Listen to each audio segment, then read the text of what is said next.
C'est l'heure du rendez-vous avec vos experts Serre France Maine-et-Loire sur Oxygène Radio. Nouveau rendez-vous avec le Serre France Maine-et-Loire. Bonjour Michel Besançon. Bonjour Laurent. Vous êtes directeur général adjoint au Serre France Maine-et-Loire. Aujourd'hui, on parle d'un package intéressant. Ouais, intéressant. On parle d'impôts. C'est ça. Voilà. Alors, on parle d'impôts. Évidemment, des choses changent en ce début d'année et on parle notamment de la loi Madelin. Alors, on parle effectivement de la réduction d'impôts pour la partie souscription au capital des entreprises. Il y a un dispositif qui permettait, on va dire, de bénéficier d'un crédit d'impôt historique quand on investissait dans une entreprise au capital et qu'on mettait de l'argent au capital d'une entreprise.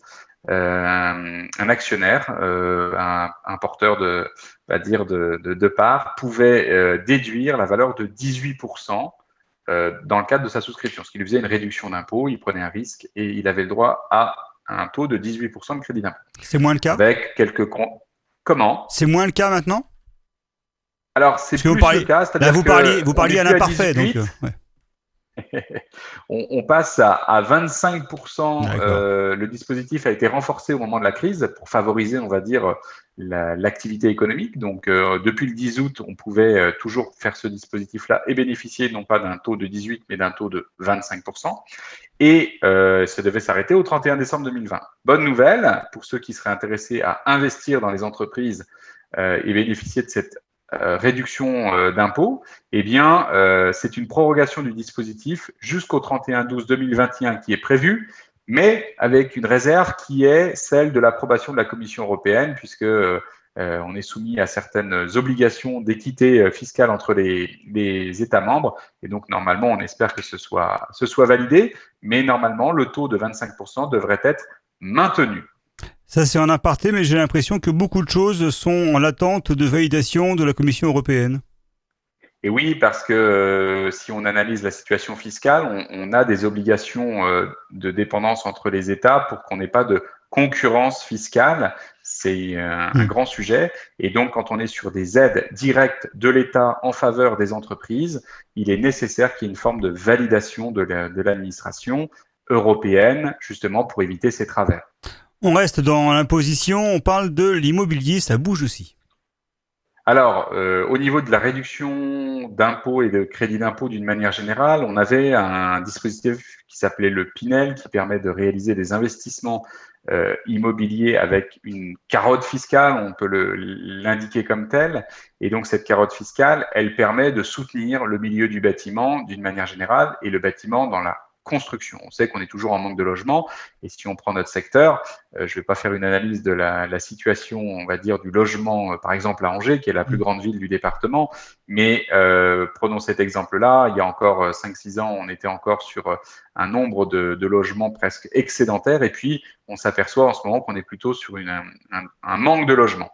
Donc, pourquoi ? Parce qu'il y a une école de commerce qui est arrivée, il y a une croissance d'activité, la proximité de Paris, la volonté du télétravail, bref, beaucoup de choses qui font que Angers, qui a une forme d'attractivité, donc une envolée du prix de l'immobilier.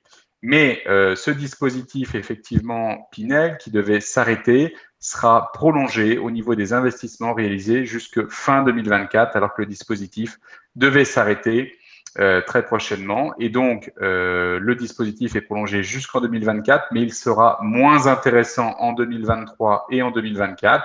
Et donc, la logique de l'État est d'inciter à l'investissement immédiat dans cette période de crise et donc de soutenir le bâtiment. D'autres infos concernant des crédits d'impôt ? Oui, tout ce qui concerne les réductions d'impôts, notamment auprès des dons aux organismes d'aide aux personnes en difficulté, ce qu'on appelle les dons Coluche souvent. Ce dispositif avait été renforcé au moment de la crise, puisqu'on sait que les personnes fragiles dans cette situation de crise ont été aussi les plus impactées. L'État avait permis finalement aux personnes qui souhaitaient donner auprès des organismes en difficulté. Le montant de la réduction d'impôt était de 75% jusqu'à 1 000 € et non pas limité à 500 et quelques euros.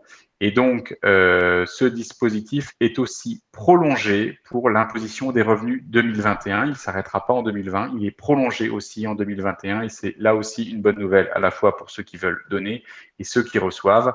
Donc, on peut saluer aussi cette mesure de soutien. Merci beaucoup, Michel Besançon. On a fait le tour ? Bon. On a fait le tour, Bon. je pense qu'on peut le dire. Eh bien, on se retrouve évidemment pour un prochain rendez-vous. On parlera notamment de réévaluation des actifs pour le financement des entreprises. J'ai bien résumé ? C'est exactement Parfait, ça, ça. Laurent. Et puis, on parlera aussi ultérieurement de mise en place de l'index égalité homme-femme. Merci Michel, à très bientôt. Merci Laurent, au revoir. Au revoir. C'est l'heure du rendez-vous avec vos experts Serre France Maine-et-Loire sur Oxygène Radio.